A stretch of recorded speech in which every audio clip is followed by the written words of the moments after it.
Well, by my count, we are 10 past the hour, so I know folks will keep trickling in, but first, just want to say a warm DataKind welcome to you all. My name is Caitlin Augustine. I'm the Vice President of Product and Programs here at DataKind. My first experience with DataKind was actually as a DataDive, as a volunteer, way back in the day. I feel like I think I attended DataKind's third or fourth DataDive ever. It's amazing to see how the organization has evolved from just being a single room in New York City to having 48 different countries represented through the volunteers who have signed up for this DataDive event this weekend. We truly are a global organization driving for a global impact here.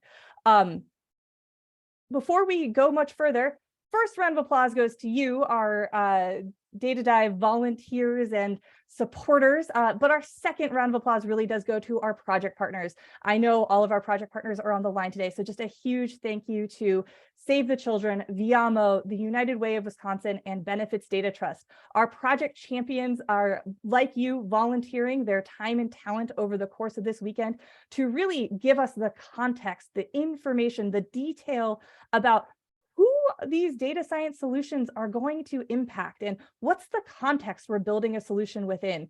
We like to say at DataKind that we co-create our solutions, and that's never more true than in these rapid prototyping and exploration events. We want to ensure that what we are doing is contextually appropriate, that it's the solution is interpretable, maintainable, and meaningful for our partners. So a huge thank you to the partners who are spending their time with us over the next couple of days.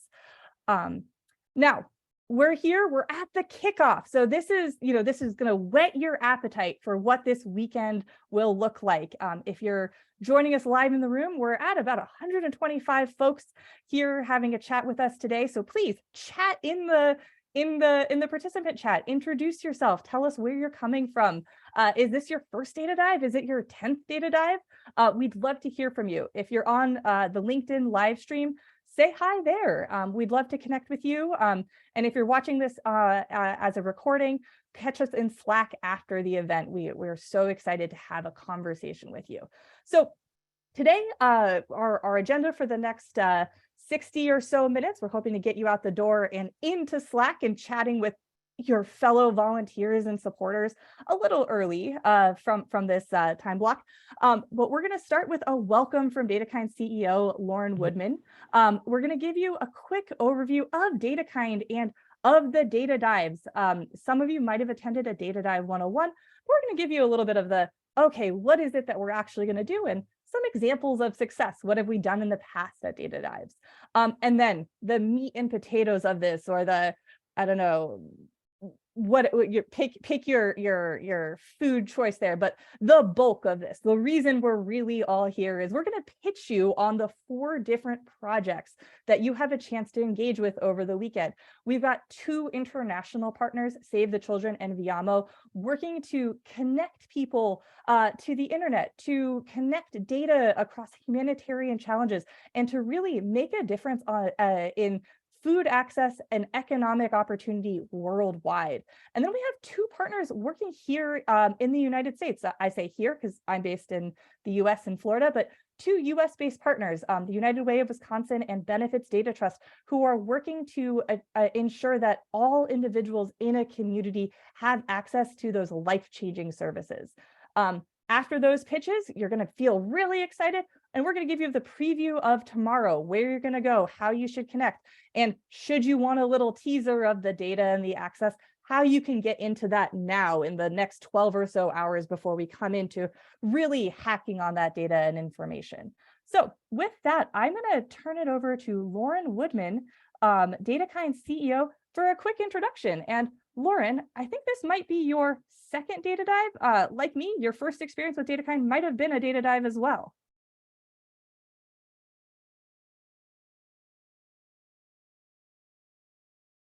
And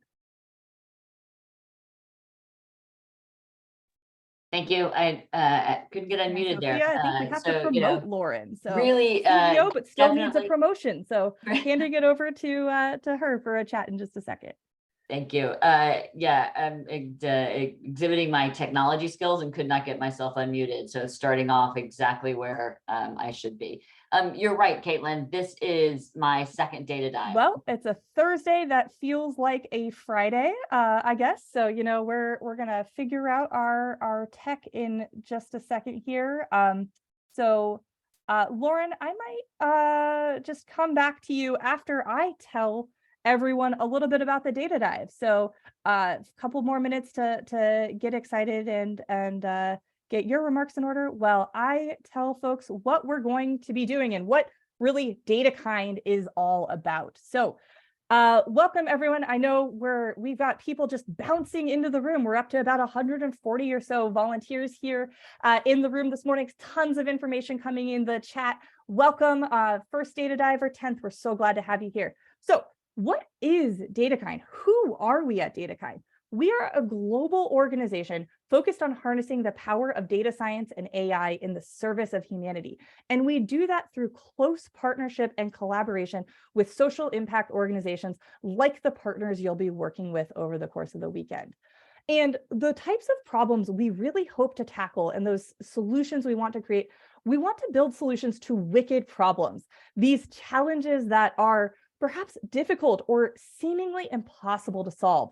They might have incomplete, contradictory, or changing requirements. We're talking about food security this weekend. Food security is a wicked problem.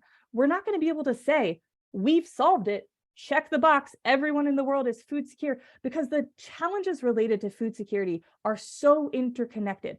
There are components of health, there are components of education, there are components of economic opportunity. Now, at DataKind, we get excited about working on these types of problems because it's not necessarily about solving it. It's about taming it. It's about wrestling a piece of that problem to the ground and ensuring that we can improve a component so that we can keep improving the entire system. And we are so glad that you are part of our conversation today. We like to think that we've been pretty successful at working on these challenges. We have about 20,000 community members worldwide. I mentioned we have volunteers signed up from 48 different countries for the data dive this weekend, 450 individuals. It's amazing to have 140 of you on the line here. We're so thrilled that even more of you are joining us by live stream over LinkedIn and catching us on the recording. Our DataKind volunteers come from over 100 countries. We have 5 chapters with around the world, and hello to some of our chapter leaders from our Bengaluru chapter and our Singapore chapters. We've run over 250 events and we've done nearly 400 projects with over 200 project partners. And really that's translated to a significant impact of data science hours donated, pro bono services delivered, and solutions made. Now, at a data dive. So this weekend, if it's your first time at a data dive, it might feel a little chaotic. Now, granted, we don't always have tech challenges, but that's just giving you a little flavor of our need to improvise and keep moving forward. Some of these skills that we really need when we're working in a fast-paced, rapid prototyping collaborative environment. So a data dive itself, it's a high-energy marathon style event. We're starting now, we're going till Sunday. We're bringing together hundreds of you to work on these projects. We're working in a digital space, so you can be anywhere, work from the place that's most comfortable to you. But our idea is to really start from a set of major questions and work together to derive insights from data, to start to explore that information and to start to build rapid prototypes. Now, it might seem anathema to say this, but honestly, we're looking forward to seeing how many different ways we can fail. Now you're gonna say, oh gosh, you're setting me up to fail. Well, sort of. Part of a big thing about a data dive, because we're rapid prototyping, because we're building, failure is okay. It's actually expected, because when we think about these challenges we're working on, we're gonna be figuring out all the ways you can't solve it, all the ways you can't parse the data, all the models that might not hit a level of accuracy, all the different insights that actually don't yield results. Because every time that we, throughout this weekend, document that point of failure, it's one more piece of information for our partners, and it's something they don't have to do. So our social impact partners have limited data science teams. They only have the opportunity to really take 1 to 3 great ideas forward. So if we can test out the 40 or 50 ideas throughout this conversation, throughout these days, and pick those best ones, give them the ones that are the best chance of success, that's awesome. That's what we're doing this weekend. So we look forward to seeing all the ways that we test these ideas, all the ways we interrogate the information, and really surface those best pieces of information. I just kind of gave you this overview, but we're working directly with our mission-driven organizations. I see all of our partners in the room, from Benefits Data Trust to United Way Wisconsin to Viamo to Save the Children. We're so glad to have you here, and they are here to be a resource to us as expert data scientists and volunteers. They are the experts in the communities that we serve, and they are going to give key context and key insights for the data and the information. And then as you build those solutions, as we start to put commits into GitHub, I think the record for a DataDive was something like 750 or so commits on a single project. So maybe there's a little bit of, can we beat that? How productive will we be this weekend? But the DataKind team, our job is to synthesize all that information and make recommendations to ensure the path forward is achieved and that we have impact. So we don't just end at the weekend of saying, oh, we did some cool stuff, we're done. We're taking that information forward to ensure that it is most useful and most impactful.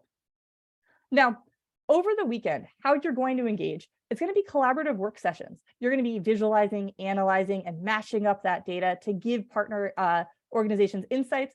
And it's a great opportunity for you as volunteers to share your expertise, but also feel free to try out new skills and grow new areas of expertise. This is a chance for you to come as you are and to bring everything you are interested in working on to the table here. So maybe you're a machine learning expert who is very skilled at natural language processing and you want to work on image detection. That's awesome. Maybe you're like me and you came to your first DataDive as a grad student who had a little bit of experience doing stats, but frankly hadn't ever opened a Python notebook before. And you're like, okay, I want to try it now. There is space for everyone here. And we are so eager to have you here. And we are certain that you will be able to make an impact. We have tasks ranging from no code to extreme code throughout the weekend. Now, some of the outputs that we're going to look for throughout the DataDive, we're looking to answer some of these pressing questions. What does it look like to identify communities who could receive food security services, and what might that change for those communities? We want to work within an organization to say, oh, you're actually doubling your services in this particular area. You could shift your resources another way to improve your cost savings and improve efficiency. We want to make recommendations for improved systems. Benefits Data Trust has asked us, how do we bring in all of this external data, this information that is very rich from other entities, other organizations, to help our staff do more with that information? And we want to help predict future needs. So you look at our work with Viamo or Save the Children, we're looking to anticipate, what are people asking for? What do they need to make their lives better? Now, we are only able to do this because of you, our volunteers, and because of the other components that we call the 6 components of a Data for Good project. We have data scientists, but we also have the social actors and the subject matter expertise brought by our partners. We have great problem statements written by our volunteers and staff, and we have rich, meaty data sets for you to dive into. So we are so thrilled to have you here today. I also would be remiss to say, we also need to thank our philanthropic funders. DataKind is fully philanthropy funded. If you're an individual donor on the line, or if you are a member of one of our philanthropic organizations, without you, our work wouldn't be possible. So a huge thank you for supporting this type of Data for Good work. So I've told you at a high level, what is it that we do at a DataDive? Now I'm going to give you some really concrete examples of what that output is. So this is a quick slide that's showing the outputs of a 2017 DataDive event. It frankly wasn't too dissimilar from the types of problems and projects that we're tackling this weekend.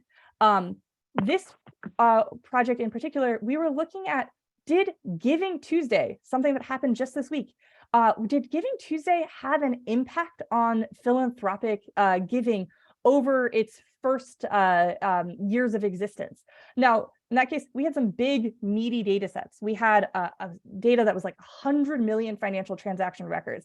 And if that sounds exciting to you, you should join our Viamo project because they've got millions and millions of content records. We also had tiny, rich data sets, something like My Giving Story, which only had about 600 narratives, but they were really detailed to have us say, okay, what was the story of giving there? In this data dive for Giving Tuesday, we were able to derive insights that actually did let us answer that question. Did Giving Tuesday have an impact on philanthropic giving? And if it had an impact, was it positive? And yes, we were able to say that, which was astonishing just out of the work of that weekend. And if you don't believe me, I'm putting the chat in the chat here, the report that we put out. Now, a completely different project we worked on was with an organization called Community Lattice. Now, Community Lattice works to clean up brown fields, areas in the United States that have undergone significant pollution through industrial acts. You can think of things like oil spills or construction debris. And what they wanted to do was to create a cleanup calculator for understanding the risk of cleanup related to each of these sites.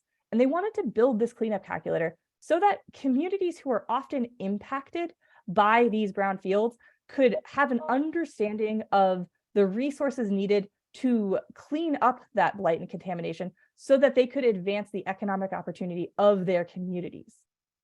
Now, in the course of a weekend, we analyzed the entire 25-year history of the ACRES database, which is where all the data contained on brown fields is in the United States is maintained. And this is a data set that, while it's open, no one had actually done a comprehensive analysis of that information. So we dumped that messy data, we did quite a lot of assessment of it, and we found some key insights that were helpful for this prediction, that the costs were indicated by different variables, that geography, geology, and the type of contaminant were major predictors of that ultimate cost.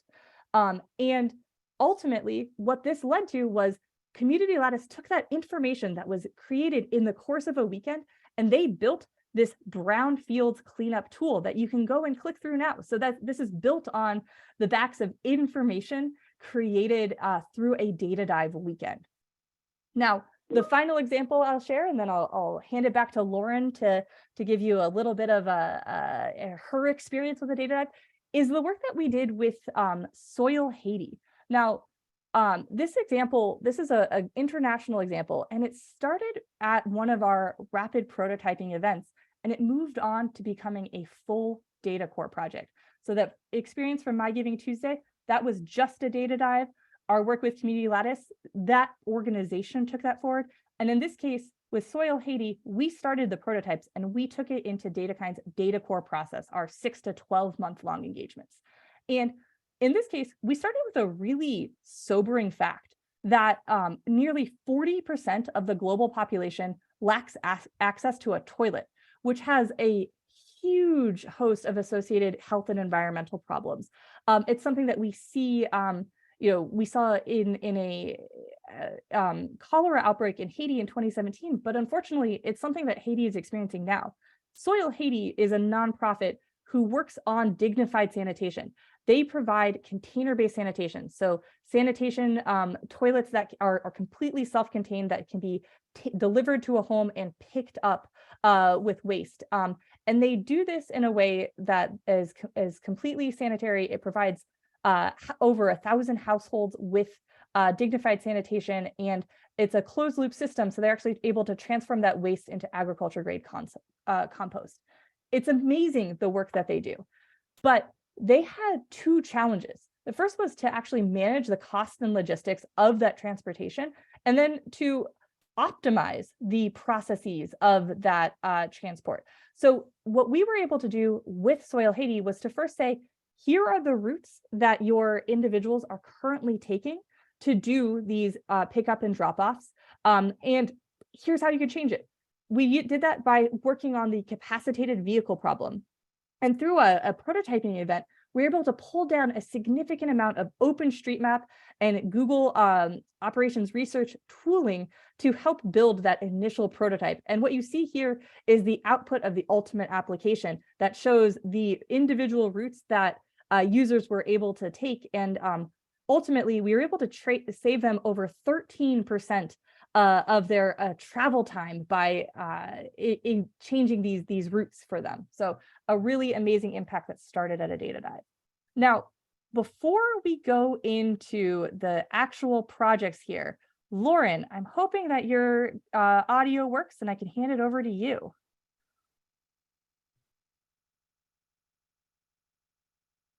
You are still on mute, so I am not sure that this is happening today. We will have to get you into a kickoff soon. I think I might be okay, Caitlin. Can you hear me? Yay, everybody can hear me. Fantastic. That was like the most challenging thing ever. All right, like, Lauren. Wait at the start of Thursday. Yep, Caitlin, we can hear it. I think everybody can hear me except Caitlin. Yes, right? Okay, good. So anyway, that was really hard. And now I feel like anything I say is going to be completely anticlimactic from that buildup. Like that was just way too much work. But let me just say, welcome. Thank you for being here. It is the late in the evening and early in the morning and lots of the different places where you guys are. And I really appreciate everyone joining and being able to contribute to this data dive. As Caitlin said in my first intro, this is my second data dive. And my first one, I had been with DataKind as its new CEO for like, I don't know, 16 minutes. I mean, I think it was like 3 days, but I had literally no idea what to expect, what I was going to see when I joined this data dive, what it was going to be like to do this virtually with people from all over the world. And it was so amazing and so energizing to see what organizations were trying to do with data and how people from all over the world with these great skills and this great interest and this great passion came together to build something that we could take forward and have a real impact for organizations around the world that are doing such great work. So as Caitlin said, our work today is really focused on some of the core issues that a lot of communities around the world are facing around food security and access to benefits. So on behalf of those organizations that you'll have a chance to learn a lot more about over the next few minutes, thank you, because these kinds of insights are really hard to gather, and your unique capabilities of helping them accelerate their work is really, really valuable. So I'm going to maybe test fate and see if I can take myself off mute and put Caitlin back on to lead us through the next part of the day. But thank you again. I hope you have a great time over the next hour and over the next couple of days. And I really look forward to being part of this and seeing what we come out with at the end. Thanks all. Thank you so much, Lauren, and apologies. As someone who was, I guess, not staring at the chat enough, I realized at some point you were able to come off mute, and I was having tech issues on my side. So tech challenges all around. Okay, so now we are into actually talking about the various projects we have here. So we have a focus for the next couple of days on 4 projects that all tackle an element of food security. And it's important to say, why food security? Why did we pick this? I see in the chat now, folks are asking, oh, do you handle environmental issues? Do you work on health issues? We do. We work across many domains. And we picked food security for this weekend because hunger is the leading cause of death globally. The United Nations has identified this as the major cause of death globally. And nearly 1/3 of the world population did not have access to adequate food in 2020. And as a sobering thought, it's likely to deteriorate further. In the United States, where 2 of our project partners are based, during the pandemic, 1 in 4 households experienced food insecurity. And of those households, of the US households, 30% of households with children were considered food insecure. And this isn't a problem that's isolated to I didn't have enough food today. The social impacts of food insecurity are severe. It's the lost education and economic opportunities. How can you perform to your full potential if you are sitting hungry? It's the impact on globally from migration, social unrest, and conflict due to a lack of food or over food resources. So this is a huge problem that we are really, grateful to be a part of a team tackling a small component of. So with that, I'm going to hand it over to Larry Kilroy to give us our first project pitch here. So working on building analysis to aid humanitarian response. I'm also going to ask anyone who isn't speaking to make sure that they mute themselves. But Larry, over to you. For month X, how many people were there every day, or every week, or for a week, I don't know. We can pick the time measure. So that we can compare site against site. I want to know like each site will really strong performance. There we go. Sorry, okay. We're having muting issues Larry, there. Yeah, Larry, you're on, and Excellent. perfect. Sorry, it was just the host has to unmute other participants, and I was waiting to be unmuted. So here we are.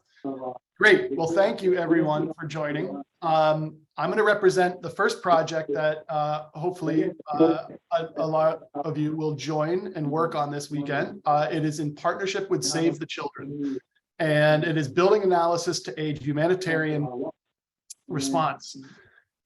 Basically, the challenge is that the underlying environment for humanitarian response doesn't collectively promote the systemic and effective use of data essential to deliver the work that these organizations do. It becomes a very limiting factor on the work being done and leads to it being a lot more reactive versus proactive.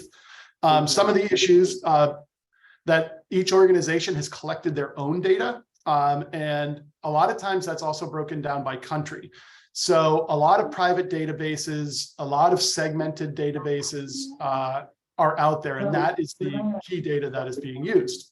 Also having limited access to data science experts in the field in general that could help interpret this data, to collate this data, to make the data more accessible. As a result, the humanitarian sector and the organizations in the humanitarian relief sector often are duplicating resources. They're serving the same people or communities because of the reactionary posture that they take because of the lack of data to make good decisions about how to proactively distribute their resources. Can I get the next slide? So here's a quote about just that problem. And basically, that's what we're working towards here. That's what we're working with Save the Children on, is really working on a system that will become a platform to allow a more anticipatory approach. Sorry about that. My lips are suddenly getting dry. Where we can plan in advance to pre-position resources, anticipating crisis, anticipating food shortages. The next slide. So our partner on this is Save the Children. We've worked with Save the Children quite a bit. Our project champion, John, has done a lot of work with DataKind, and this project is a continuation in some ways. This weekend's project is a continuation of work that we have done with Save the Children and work we hope to keep doing with Save the Children. So plugging into this project is going to have not only a meaningful outcome, but it'll be building on the work that has been done. So we'll have slightly better data sets and stuff for you all to work on this weekend. Save the Children works around the world. They work in hard to reach places where it's toughest to be a child. In the US and around the world, Save the Children does whatever it takes every day and in times of crisis to ensure children grow up healthy, educated, and safe. Hunger and malnutrition, as we know, are devastating for children. Save the Children works the hardest to reach places to address the root causes of hunger and ensure the most vulnerable grow up healthy and nourished. Save the Children is a global leader working in the US and around the world to help children and their communities prevent, prepare, and recover from climate-induced disasters. As I said, this is a continuation of a project. We have designed your mission for a lot of accomplishable goals this weekend that will contribute to the longer term project. So this weekend, what we're going to be focusing on is building the workflows to bring together these data sets, the analytics to help identify where target interventions, along with the outputs to make these insights readily accessible to humanitarian actors. Now, what this means is we have some data sets. There are different work streams that people can plug into, all levels of skill set, all levels of creativity are welcome. First, we want to enhance the interoperability and utility of publicly available data. We're going to do this to create tools and insights that can be utilized by Save the Children and other humanitarian actors along pairing it with their internal data to improve targeting of communities that need support. We're going to use multivariate modeling and geospatial analytical techniques. We want to do this to develop multiple prioritization approaches with the aim of learning from and providing recommendations for increased targeting so that the risks of food insecurity are mitigated for more people. So a lot of mapping potential here for those of you interested in geospatial analysis. And then the visualization, visualizing the data in order to drive actionable insights. So, we really hope to come out of this weekend with some visualizations as that third work stream. By merging these different open source data and analyzing the data to make trends accessible, you'll be providing the humanitarian sector with tools to best direct resources for interventions. And again, really starting to think about shifting from reactive to proactive. We've got a lot of data to work with. So those of you who like data, we've got a ton of it. We're going to be focusing on Kenya and Somalia at a subnational level. We have GIS population, satellite imagery data that are open data sets. We have a lot of data exchanges out there, World Bank, United Nations, and the Humanitarian Data Exchange. So HDX data, if any of you have worked with it, come join this group. We could use your expertise. Focus on food prices. We'll be focusing on food prices, community well-being, food access, and food distribution efforts. We have data sets for all there, and we'll be looking for data sets. So those of you looking for no-code options, we're going to need people scouring, finding these public data sets that we haven't already collated. And then connecting food security information to data on water, sanitation, and hygiene, nutrition, education, and poverty. So again, people who are new to data science and are looking to get their feet wet, we do have a lot of no-code options on this team. So come join us. And those of you who like working with big data sets, bring your skills as well. I'll be working as the host of that team. Our data ambassador, volunteer data ambassador, David, will be leading the work along with our head of data science, Matt Harris. So hopefully a good number of you, this sparks your interest, and I hope to see you this weekend. Awesome. Thank you so much, Larry. We are going to share now our next project. So maybe you're on the fence. You're like, okay, big data was good. I want to hear a little bit more about other big data options.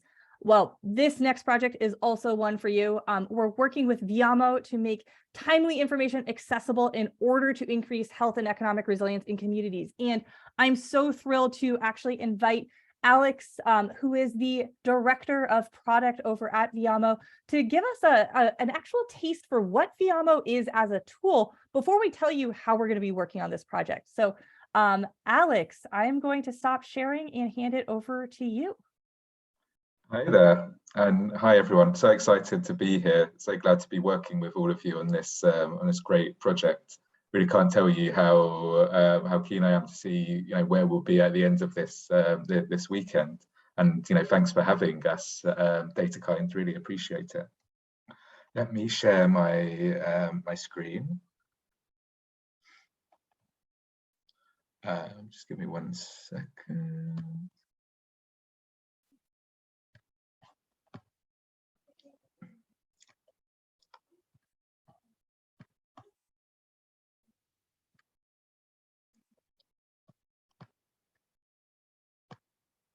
Here we go. Can you see my my screen? Great.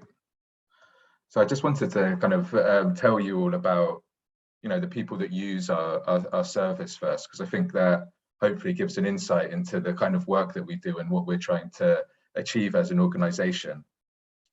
With the platforms that we create, we aim to reach people who normally have issues with gaining access to information because of lack of access to the digital world. And we like to think of our persona as OC. She isn't online. She's isolated, lacking access to on-demand information, and people have difficulty engaging with her to be able to provide the type of benefit that they have available to them. So if a child is sick, how is she able to get the information she needs from the limited resources that she has, say for instance her radio normally? And there are others who fit this paradigm as well. This may be farmers who need to know when it will rain, shopkeepers who need a loan, or community health volunteers who need to help diagnose a patient. In fact, there are 3.7 billion people just like Ozzy who are underconnected. And this isn't going to change for various reasons.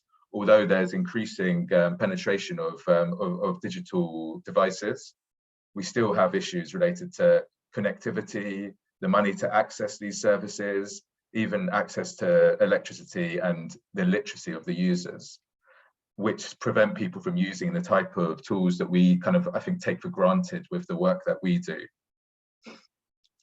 And so we know that OC has two things in her favor. She has a basic mobile phone, which won't have internet access. We may have some internet access, but it will be able to obviously make calls. And she really wants to be able to get access to information for the benefit of herself, her family, and her community. So the Viamo platform has been set up as a means of being able to help connect OC to the type of services that we access ourselves, to be able to provide information and to connect with others. So using her own phone, OC can call a toll-free number, which we have set up with our connections with mobile operators around Africa, Asia, and the Caribbean. And she's able to phone in, and immediately she can talk through the IVR service to be able to get access to the information and services that she needs. And through that, there are many, many different options that she can have through the platform. You can see a variety of them here. And this is exactly the kind of data that we have in the data set that's available. Lots and lots of messages that we curate ourselves, which OC is engaging with on a regular basis. As you can imagine, the type of audience we have kind of represents the technology that they have, and 75% of our audience is rural. 37% of our audience is currently female, and 68% under 24 years old. We have some more material that you can use, and I think I've shared this slide in the documentation, Caitlin, and the brief that you've provided. So we'll be able to watch some more videos, actually phone in, and listen to some audio clips to get a better sense of the challenge and the opportunity with the data that we have. And I'll pass over to John.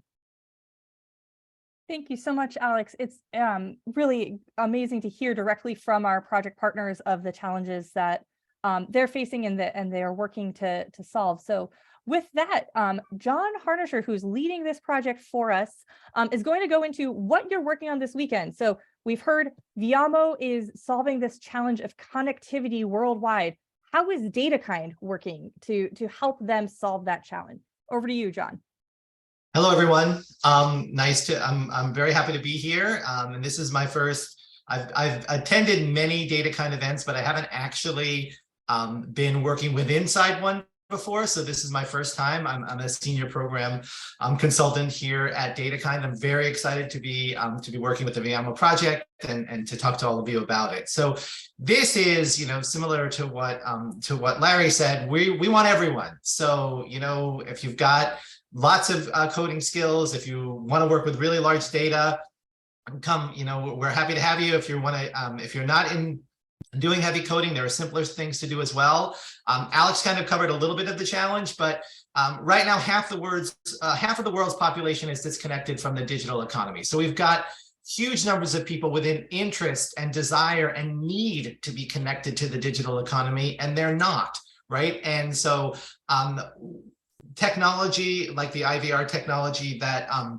the VMO platform uses has the potential to provide knowledge similar to the internet, but through a standard mobile phone. So it's actually using the devices that are in the hands of these people to connect to information that they need. What we want to have happen is repetitive use. So one of the things I want to think about for those who are going to be joining the project is we're really interested in how do we get people back? What are people doing? What are the kinds of things that are going on that could help us to get re-engagement on the platform and make sure that folks are using it in such a way that it'll actually hit the outcomes that matter. So that, first of all, they've got to get the timely information that can help them improve the quality of their life, but that they would continue to come back and seek that information when it's most appropriate and when it's most helpful.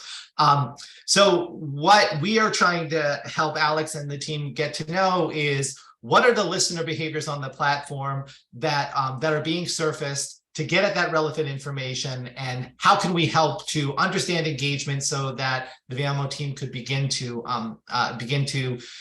make offerings different, add more of a certain kind of offering, think about the content differently, think about the clusters, those kind of things. Alex already mentioned three of the kind of the specific people who are out there, the community health workers, shopkeepers, farmers. These are the kinds of folks who could really use this information and help to change their lives.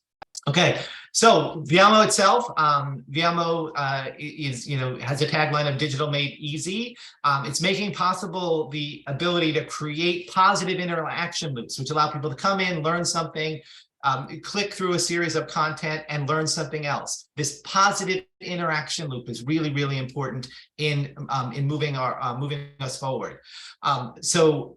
As we said earlier, this is really about getting information that might not be available to remote populations out there to those remote populations. Information is presented in the native languages and is designed to be personally and locally relevant. Something like a really local broadcast related to, thinking about this replacing things like radio, where you might listen to what's happening in your part of the world right then, but it's very, very specific about it's going to rain right now, right? It's going to rain in the next day. What are you going to be able to do to make use of that information? Very, very clear health information about health and going to the clinic and that kind of stuff. COVID, in this last bullet here, was a really big draw in terms of getting lots of folks onto the platform for collecting that health information, which obviously very relevant, very timely, very needed, and people could take that and use it directly and not otherwise available. So I think that was a way to get a lot of folks onto the platform and using it. We want to see how we maintain that and move that forward. The project champions here are Alex, who is on the phone with us right now and just spoke, Leah Newman and Linda Louie. They're all helping with this project and moving forward. We're happy to have them and super excited. Okay, so what are you going to do? What are we going to do together? So the big goal here is to craft an understanding of listener behaviors on the VMO platform such that VMO can increase content accessibility and user engagement. Like, that's the high level tagline. We're going to get in there and help to understand what are the patterns, what's going on in this usage data, what kind of things can we learn that maybe the team at VMO doesn't know yet, and how can we dig in and provide some really interesting insights by the end of the weekend about this fascinating data. We're going to do multivariate modeling, look at the distribution of key variables, understand trends in the data, starting with really, basic stuff about just what is going on here, what does the data look like, what are the descriptives on that data. We will try to see if we can get into some segmentation of the folks that are on the platform. What are they doing? And so this is content, this is customer segmentation of the behaviors who are actually the people on the platform. The second bullet is also then content segmentation. Are there clear content topics and blocks of topics that are getting people to listen to different kind of things, to stick onto the platform longer based upon that? What's happening in this? What do you listen to next? What kind of blocks align to continued usage? Are there blocks of content that might lead to people dropping off the platform? That would be interesting for us to know and for us to segmentate, to think about providing to the team at Viamo. And then what kind of visualizations can we make to drive actionable insights? Like what are we not thinking about in terms of where these folks are and how they're interacting and what's going on visually? Are there spots where we would expect to see more activity and we're not seeing it? Are there spots where we can sort of double down and say, wow, this is a really heavy engagement. What could we get those folks to listen to as well? So that's kind of where we are. Very excited about this data. I think we can move to the next slide. The DataDive itself and the data. I'm working with several of our volunteers. Shirley, Gwen, Smith, and Ben are the 4 volunteers who are working on the project as kind of more data ambassador type volunteers. They're with us. They've been with us a little while already and started kind of looking at this ahead of time. Jan, who is our data science expert on the staff here at DataKind, is going to be working on it as well. So that's kind of the team that we have here. We're super excited to get all of you volunteers jumping in this weekend as well. This is a big project. Okay, so if you want to get in and really dig into this and get it connected to the API and pull down lots of data, we have that capability. If you want to just grab a smaller sample data set and use that, that's a capability we have as well. We're going to be concentrating on 3 countries: Uganda, Nigeria, and Mali. It's data for the last 3 years, all of this volumes and volumes of call data over the last 3 years, millions of records, millions of individuals contacting about agriculture, finances, and health. We're thinking about, are these topics interconnected? I think the DataDive is going to be a lot about that. What happens within the call, connecting one thing to another. I'm very excited. I can't wait to work with all of you over the weekend on this really exciting project. Back to you, Caitlin. Awesome. Thank you so much, John. So we've heard about our 2 projects working on our global scale with multiple countries, multiple connectivity points, tackling various aspects of food security, really around deriving insights from these large data sets. Now I'm going to hand it over to our team talking about the work of United Way Wisconsin, understanding our very local level community needs and how to better meet them. So Rachel, over to you to tell about this project. Thanks, Caitlin. Hi, everyone. I'm Rachel Ford. I'm DataKind's Senior Manager of Products and Programs. I'm really excited to share this project in partnership with United Way of Wisconsin with you all. So just to share an overview of the challenge, across the United States, communities are really faced with a lack of information on how to connect people with assistance and the services that they need. And this can include things like food, housing, and utilities, and many more things as well. So really the need here is that leaders need better data on gaps in available services and inequities for regular planning and crisis response. And residents also need better access to data to direct their immediate needs. There's a patchwork of indicators, databases, and intervention across local geographies, and this makes it really challenging for end users to build systems and proactively intervene. And state and national level data masks hyperlocal context and variability as well. So as a result, funding decisions, policies, and resource allocation are based on incomplete, sometimes outdated information and anecdotal evidence. So DataKind has partnered with United Way of Wisconsin, which provides member support services to local and independent United Ways across the state of Wisconsin to maximize the capacity of these local United Ways across the state to address human needs in the community, improve lives, and create that lasting positive change. So United Way of Wisconsin runs 211 Wisconsin, which is a resource for members of the community to call in, to reach out and to receive referrals to specific agencies and organizations based on their eligibility for themselves or their families. 211 Wisconsin provides crisis intervention for families who are in need of food, shelter, and natural disaster relief. They also have an up-to-date online database of community resources, and 211 Wisconsin also provides follow-up with these callers and the folks who reach out to ensure that they're getting the help that they need. So I'll just share this slide, which has the DataKind team that will be supporting the work on this project over the next 3 days. You'll see these folks in the project Zoom room. We have Jatan and Angelica, as well as myself, and then our 2 data ambassador quorum volunteers are Yvette and Spriha. So Yvette and Spriha have been working with the DataKind team and United Way of Wisconsin to prepare the project brief that we have with all of the data sources that you can look into and more. So your ultimate mission on this project is to help United Way of Wisconsin understand what calls into the 211 hotline look like. This will really allow United Way of Wisconsin to use data-driven insights to coordinate additional services and response based on community-specific needs. Together, we will explore service accessibility, co-occurring needs, 211 call volume and its relationship to news cycles, and many more to create this overall landscape of what social service need looks like in Wisconsin. For this project, we'll be using data provided by 211 Wisconsin, which includes data on agencies, services, sites, and client interactions. But we'll also be leveraging external data sets, which includes sources such as the Area Deprivation Index, the Social Vulnerability Index, the American Community Survey data, and many more as we look at the different indicators that can help us get a more data-driven picture of the situation. You'll see here listed the data science techniques, and really excited to be able to share the project brief with you all, which will include lots of different tasks in these areas to really get a full picture of the need in Wisconsin. Really excited to work on this project with some of you, and hope that you all, this has piqued your interest in joining this work. That's all that I have. Over to you, Caitlin. Amazing. Thank you so much, Rachel.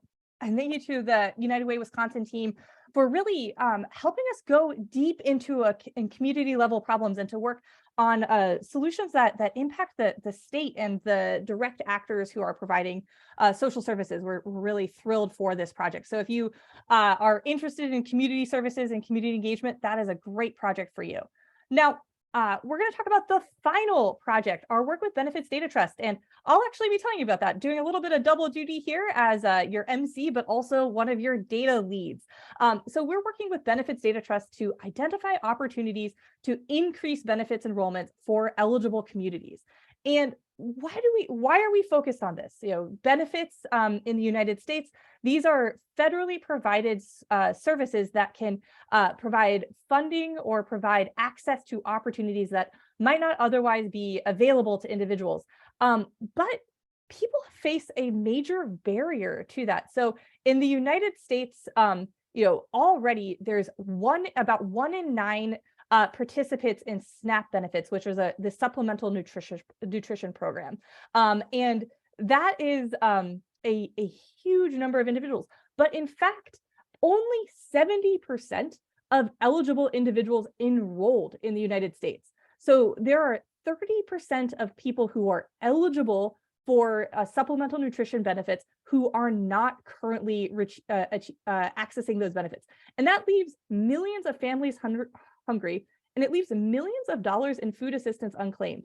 And for individuals who aren't claiming these benefits, they're often faced with a difficult choice of, are they going to pay rent or buy food? Are they going to pay their for fuel or for heat or buy food? And we are looking to close that gap. Now, there's a known barrier to that information and that enrollment happening. So Benefits Data Trust works closely to close that gap.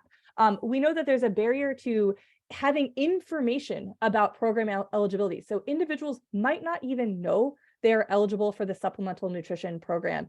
And if they do know, they might find the effort to apply to be so onerous that they simply can't do it. They cannot come to it. And that's where organizations like Benefits Data Trust and community partners come in to make that enrollment pathway easier. But for an organization like Benefits Data Trust, who has limited resources to do community-based outreach, to do those actual door-knocking campaigns, they need to understand where that enrollment gap is largest so that they can work to specifically close those gaps. Now, Benefits Data Trust, amazing organization who, with their mission of helping people today and modernizing benefits access for tomorrow. So Benefits Data Trust is committed to closing the gap in the eligible versus enrolled individuals. You know, they've identified that over 80 billion in federal assistance programs goes unused. And if we could make that accessible to even fractions of additional individuals, that would be a huge service to these to our communities writ large. So BDT proactively helps with that enrollment, and they are looking for guidance on where should they be helping enrollment next. So what you will be doing during this data dive is to help identify communities that have a high potential benefits eligibility, but low potential benefits enrollment. So looking at that local level, the census tract, the zip code level for that gap. And that knowledge will help Benefits Data Trust and their local partners, so the field teams, better understand and deploy resources to support getting more individuals into enrollment. You'll be exploring these relationships at that local level. You'll be looking at predictive relationships between enrollment and community shocks and stressors. And you'll also be proposing indices or ranking approaches so that we can make recommendations for how those boots on the ground resources should be deployed. Now, this is a really exciting project because it's all open data. We've pulled down, I think, over 20 different large open data sets for this project. You're using US Census data from the American Community Survey. You're using the US Department of Agriculture, food access data, food environment data. We have the data sets from Feeding America's Mind the Meal Gap programs. We're pulling in other benefits programs such as the Lifeline tools, which is a eligibility program for internet access. We're also pulling in information like the Social Vulnerabilities Index and more. We have an amazing volunteer team who's been working on this. For those of you who attended the DataDive 101, you've already heard from Neil, who's really leading the charge. But Tim and Dhruv and Rachel have all been a big part of the team shaping this project. So really eager to have you join on this work as well. Now, we've got just a little bit more time, and then we're hoping you'll hop into Slack to start a conversation. So what actually happens next? Well, again, in case you missed some of this, we have 4 projects with 4 very different partners.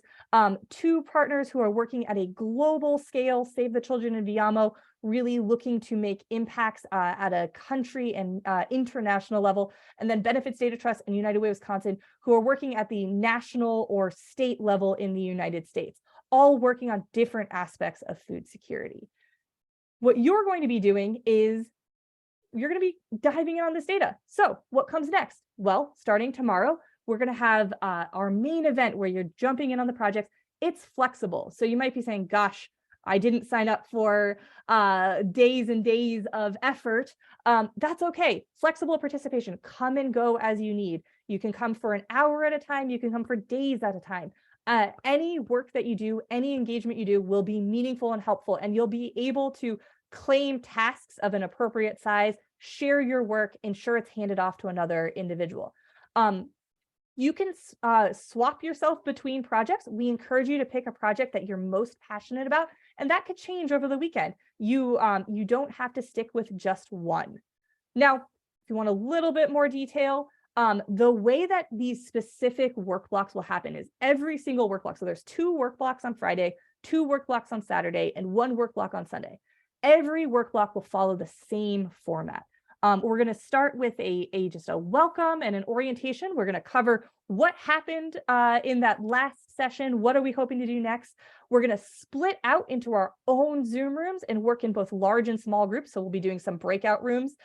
We'll be having conversations with our project champions. So you heard from Alex, you see Evan commenting in the chat here, John Zoltner from Save the Children, Layal and team from Benefits Data Trust. They will be active and engaged. So you'll be able to connect with them to learn more.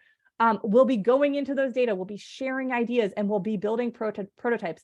And at the end of every single work session, we're going to do a showcase of what we learned and what we think is coming next. So what does that mean for you? Where should you go now? Well, you should be picking up the conversation in Slack. Rachel, Shayna, Sophia and team have really done an amazing work behind the scenes to get everyone invited. But I think when we started this call, all 200 and 20 or so of you who have come in. We only had 160 folks in Slack. So if you haven't joined Slack yet, please do so. That's where the conversation is going to happen. That's where you're going to be able to start to pick up information and share ideas. So join our Slack. And once you're in the Slack, join one or more of the project channels. So you have to, when you look at the channels you can add, they're all the projects are named. There's a project, humanitarian action, project Viamo, etc. So please join the Slack and join one or more project channels. Now, when you're in those project channels, you can also start to pick up the projects themselves. So all the project briefs are shared there. You can start to take a look at those. You can start to click in on the data. You can start to chat with the project champions. You can start to chat with your staff and core volunteer leads to get a flavor for what's going on. We also encourage you to pick up some digital swag and to click into the one-stop shop for this event. So the DataDive page itself. And that also has direct links to all the projects. Let me just show you that. So this link here takes you to the details for the entire weekend. So you see where you're joining these Zooms, where you're going to click in, and every single project. So you can start to read the project briefs. Again, you have the link to join the Slack. You have the information, just about like where that you can get that digital swag. Again, we really encourage you to take care of yourself as needed. And if you're an organization or you're part of an organization, you're a volunteer coming to us from a group who does volunteer matching, we'd love to help support you in ensuring you get volunteer credit for this process. So again, you can please make sure you start to click into that one-stop shop there. And again, sign up for a project. You're not required to sign up for one, but if you really have an idea in mind, I'm just going to show you how you can sign up for these projects. And that'll start us permissioning you on things like GitHub. So if you click into any of these briefs, I just clicked into the Viamo one, there's a section of the brief that says sign up. And when you do that, you'll put in your name. I should have clicked on the navigation rather than scrolling, so apologies for anyone who's getting seasick here as I scroll down through all the many questions that you're going to answer. You get to the section that says volunteer sign up. Stick your name in, stick your email address, and stick your GitHub if you have it. If you have a GitHub, that will just help us in permissioning you to be able to start to push information into GitHub. We'll do this day of, we'll do this every single work session as well. But if you already have a sense for the project you want to start working on, sign up overnight so that you're ready to go tomorrow morning, just first thing. So, all right. Once again, I really want to say a huge thank you to our project partners. I know this was a lot of information. This has been recorded. We will be sharing the recording in Slack. This has been live streamed. You can always access it on LinkedIn. We are so thrilled that, again, we've had over 200 individuals in the conversation today. We have 450 volunteers signed up from 48 countries. So really so amazing to have such a global representation on this work. Would be remiss to say, your engagement with DataKind doesn't have to end here. We are hiring. We have a very active blog. Please continue to get involved with DataKind. Again, if you are part of an organization who does corporate matching we'd love to figure out a way for you to support our work and to become a partner with DataKind. And with that, we will see you across social media. We'll see you in Slack. We can't wait to start working with you. So we'll be engaging for the next 15 minutes or so on Slack as you have specific questions. And we can't wait to work with you tomorrow. So with that, thank you, everyone.